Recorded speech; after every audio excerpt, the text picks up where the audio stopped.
Very good morning friends. नमस्कार, स्वागत है आप सबका। मैं हूं आपका CS देवी। पहला प्रश्न देखिएगा। देखिए, राज्य के किस महादेव मंदिर में उज्जैन के महाकाल की भांति श्रृंगार किया जाता है? ऑप्शन यहाँ पर है। करेक्ट आंसर है ऑप्शन नंबर ए है, जलेश्वर महादेव मंदिर। ओके, जो कि कबीरधाम में है। देखते हैं डिटेल से। ध्यान दीजिएगा कि कबीरधाम जिला में दोस्तों पांडा तरई नगर पंचायत से लगे जो है ग्राम जो है ना, डागरिया में है ना, फोक नदी के जो है फोक नदी में आपका शिवलिंग है ना, शिवलिंग स्थापित है जो जलेश्वर महादेव के नाम से विख्यात है। ध्यान दीजिएगा, ये फोक नदी भी है ना किस जिले में है? आपका कबीरधाम में। और यहाँ उज्जैन के महाकाल को दोस्तों श्रृंगार करते हैं, वैसे ही यहाँ जलेश्वर महादेव का जो है श्रृंगार किया जाता है। और डागरिया में हर वर्ष मांगी पूर्णिमा में मेला लगता है। ठीक है, तो ये याद रखिएगा। फोक नदी भी कहाँ है? आपका कबीरधाम जिला में। ठीक है, जलेश्वर महादेव मंदिर कहाँ है? कबीरधाम में। ओके, देखिए राज्य में अहोई अष्टमी पर्व कब मनाया जाता है? तो ऑप्शन यहाँ पर है। इसका जो सही आंसर है ऑप्शन नंबर आपका ए सही है, कार्तिक माह। ठीक है, चलिए देखते हैं, याद रखिए। ध्यान दीजिए कि कार्तिक माह के कृष्ण पक्ष की अष्टमी तिथि को दोस्तों अहोई अष्टमी पर्व मनाया जाता है और इसे अहोई आठे के नाम से भी जाना जाता है। ओके, और ये व्रत जो है सभी माताएं अपने संतान के लिए रखती है। और अहोई का जो शाब्दिक अर्थ है ना, अहोई का शाब्दिक अर्थ ये होता है कि अनहोनी को होनी में बदलने वाली माँ। ठीक है, माता। और इस पर्व में दोस्तों आदिशक्ति माता पार्वती जी की जो है पूजा की जाती है। तो ये याद रखना है कि अहोई अष्टमी पर्व किस माह में मनाया जाता है, किस देवी को समर्पित है। ओके, चलिए नेक्स्ट प्रश्न देखते हैं। यह है, देखिए हाल ही में चर्चित तिरिया संगम स्थल पर्यटन क्षेत्र किस जिले में स्थित है? ऑप्शन यहाँ पर है। करेक्ट आंसर है ऑप्शन नंबर बी है, बस्तर। ओके, याद रखिएगा। ध्यान दीजिएगा दोस्तों कि तिरिया जो संगम स्थल है ये बस्तर जिला में है और ये जगदलपुर के सबसे निकट का जंगल तिरिया माचकोट के घने जंगल में है। ओके, और इसके बारे में मैं यूट्यूब में भी सर्च किया था। तिरिया नामक जो संगम स्थल है दोस्तों, यहाँ पर आपका सबरी नदी और गणेश बहार नाला का जो है संगम होता है। और गणेश बहार नाला घने जंगल के बीच से बहता है दोस्तों, और तिरिया के जो है संगम तक पहुँचते पहुँचते कई जगह पिकनिक स्पॉट बनाता है। चर्चा में इसीलिए था क्योंकि संगम स्थल को बेहतर पर्यटन स्थल के रूप में विकसित करने का जो है वन विभाग ने योजना बनाई थी, लेकिन ये अधर में रह गई। ठीक है, और हो सकता है कि आने वाले समय में इसको विकसित किया जाए, है ना।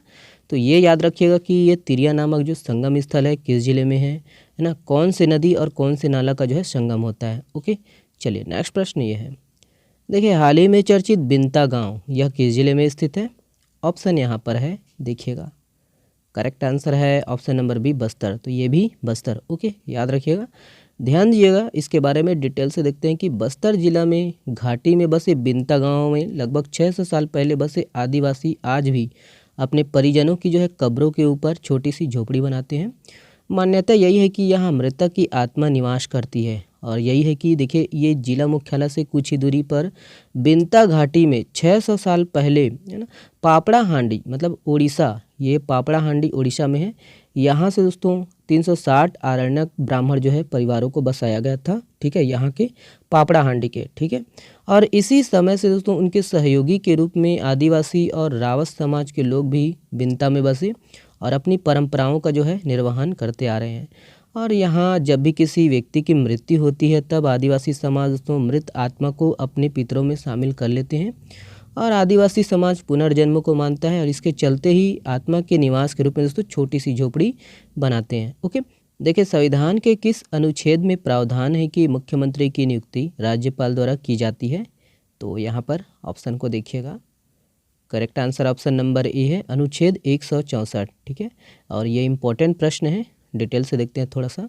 तो ये है कि राज्यपाल श्री विश्वभूषण हरिचंदन को श्री अरुण साव ने 2023 की छत्तीसगढ़ राज्य नवगठित विधानसभा के अपने नवनिर्वाचित विधायकों की सर्वसम्मति से प्रदेश विधायक दल का जो नेता है श्री विष्णुदेव साय को चयनित किए जाने से संबंधित जो पत्र है, ये है ना सरकार बनाने के लिए है ना जो दावा करने का जो है पत्र है, ये आपका राज्यपाल को प्रस्तुत किया है। और वही संविधान के अनुच्छेद 164 के अनुसार दोस्तों मुख्यमंत्री की जो नियुक्ति है राज्यपाल द्वारा की जाती है। और राज्यपाल मुख्यमंत्री की मंत्रणा से दोस्तों अन्य मंत्रियों की भी क्या करते हैं? नियुक्ति करते हैं।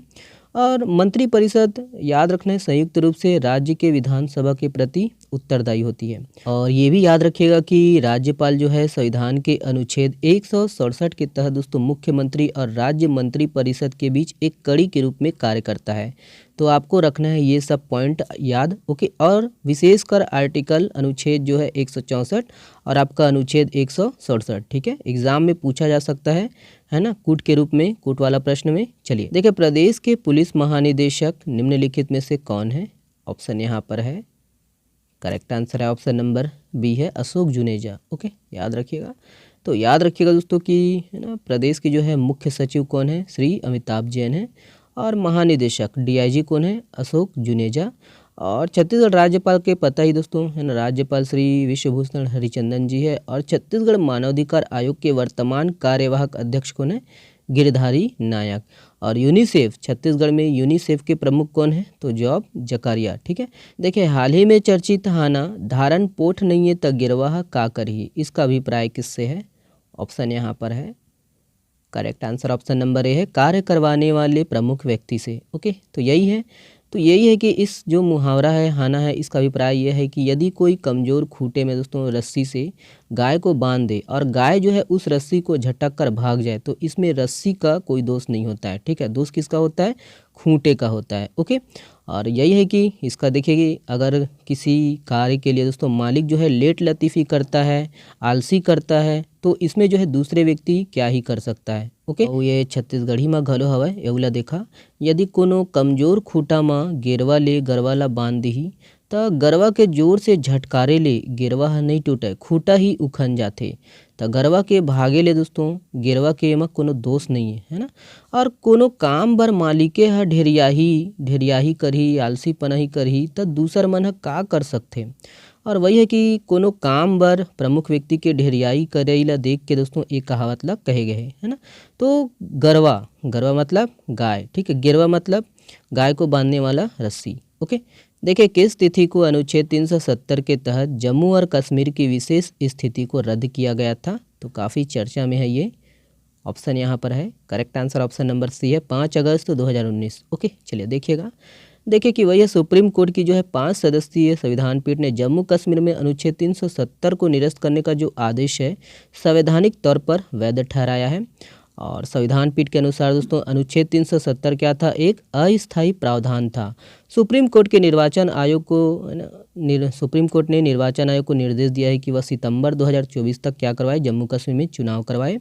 सॉलिसिटर जनरल के मुताबिक दोस्तों जम्मू कश्मीर को राज्य का जो है दर्जा तुरंत दिया जाए। और कोर्ट ने दोस्तों लद्दाख को अलग से केंद्र शासित बनाने का जो फैसला है उसको एकदम सही ठहराया है। और भारत के मुख्य न्यायाधीश DY चंद्रचूड़, याद रखना है ये है ना जज का नाम, DY चंद्रचूड़, और न्यायमूर्ति संजय किशन कौल, न्यायमूर्ति संजीव खन्ना, BR गगई है ना, और आपका न्यायमूर्ति सूर्यकांत की, ये 5 जो है न्यायाधीशों वाली संविधान पीठ ने ये फैसला सुनाया है। और याद रखना है कि केंद्र सरकार ने 5 अगस्त 2019 को अनुच्छेद 370 के तहत दोस्तों जम्मू और कश्मीर की विशेष स्थिति को रद्द करने की घोषणा की थी और 2 केंद्र शासित जो है प्रदेश यहाँ पर विभाजित कर दिया था, ठीक है, कब? 5 अगस्त 2019 को। तो इतना पॉइंट है ना, याद रखना है। चलिए नेक्स्ट प्रश्न देखते हैं, यह है, देखिए, मोहन यादव किस राज्य के मुख्यमंत्री होंगे? ऑप्शन यहाँ पर है, करेक्ट आंसर है ऑप्शन नंबर ए है, मध्य प्रदेश, ओके, याद रखिएगा। और अभी तक हम यही सोच रहे थे कि शिवराज जी बनेंगे, तो यही है कि मध्य प्रदेश के नए मुख्यमंत्री मोहन यादव को बनाया जाएगा और वह उज्जैन दक्षिण सीट से विधायक हैं। और मोहन यादव की सरकार में जगदीश देवड़ा और राजेश शुक्ला जो है उप मुख्यमंत्री होंगे, और जबकि केंद्रीय मंत्री नरेंद्र तोमर जो है मध्य प्रदेश विधानसभा अध्यक्ष होंगे, ओके। देखिए, संयुक्त सैन्य अभ्यास विनबैक्स का 4था संस्करण कहाँ होगा? ऑप्शन यहाँ पर है, करेक्ट आंसर है ऑप्शन नंबर बी है, हनोई, ओके, याद रखिएगा। याद रखिएगा दोस्तों कि संयुक्त सैन्य अभ्यास विनबैक्स के 4थे संस्करण है तो भारतीय सशस्त्र बल की जो टुकड़ी है हनोई मतलब वियतनाम पहुंच गई है। हनोई कहाँ पर है? वियतनाम में है। और विनबैक्स की शुरुआत 2018 में हुई थी और वियतनाम के जो है हनोई में 21 दिसंबर तक होने वाले अभ्यास की जो शुरुआत है 2018 में हुई थी और इसका जो पहला संस्करण है भारत जबलपुर मध्य प्रदेश में आयोजित किया गया था, ओके।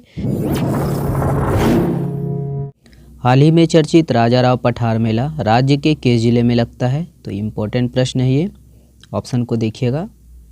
करेक्ट आंसर है ऑप्शन नंबर सी है बालोद। ओके, देखिए निम्नलिखित में से कौन छत्तीसगढ़ के मुख्यमंत्री होंगे? ऑप्शन को यहाँ पर देखिएगा। करेक्ट आंसर है दोस्तों ऑप्शन नंबर बी है विष्णुदेव साय। ओके, देखिए लैंगिक असमानता दूर करने भारत सरकार द्वारा कौन सा अभियान चलाया जा रहा है? ऑप्शन यहाँ पर है। करेक्ट आंसर है ऑप्शन नंबर ए है नई चेतना जेंडर अभियान 2.0। ओके, देखिए निम्न में से कौन दुनिया के नंबर 1 T20 गेंदबाज बन गए हैं? ऑप्शन यहाँ पर है। करेक्ट आंसर है दोस्तों ऑप्शन नंबर सी है रवि बिश्नोई। ओके, निम्न में से कौन ग्लोबल लीडर्स की लेटेस्ट अप्रूवल रेटिंग लिस्ट में टॉप पर बने हुए हैं? ऑप्शन यहाँ पर है। चेहरा ही पहचान जाइए। ऑप्शन नंबर ए है नरेंद्र मोदी जी। ओके, देखिए विकसित भारत @ 2047 युवाओं की आवाज़ का शुभारंभ किसने किया? ऑप्शन यहाँ पर है। करेक्ट आंसर है ऑप्शन नंबर बी है नरेंद्र मोदी। ओके, याद रखिएगा। देखिए जलवायु परिवर्तन सूचकांक में भारत किस स्थान पर है? ऑप्शन यहाँ पर है। करेक्ट आंसर है दोस्तों ऑप्शन नंबर सी है 7वें। ओके, याद रखिएगा। और ये वाला प्रश्न आप लोगों के लिए है, हाल ही में चर्चित चोंडी घाट यह किस जिले में स्थित है? तो इसका जवाब आप लोग को देना है कमेंट्स बॉक्स में। चलिए बहुत बहुत धन्यवाद, शुक्रिया। इसका PDF डाउनलोड कर सकते हो आप हमारे टेलीग्राम चैनल से। वीडियो को देखने के लिए बहुत बहुत धन्यवाद, शुक्रिया। और हाँ, अगर आप टेलीग्राम चैनल ज्वाइन नहीं किए हो और फ्री में अगर CG करंट अफेयर का टेस्ट सीरीज़ दिलाना चाहते हो तो प्लीज़ हमारे टेलीग्राम चैनल ज्वाइन ज़रूर कर लीजिए। और वीडियो पसंद आता है तो अपने दोस्तों तक, है ना, अपने दोस्तों तक जो है शेयर ज़रूर किया कीजिए दोस्तों, और सभी को इसका फ़ायदा मिले। चलिए बहुत बहुत धन्यवाद। स्वस्थ रहिए, मस्त रहिए और पढ़ते रहिए। शुक्रिया।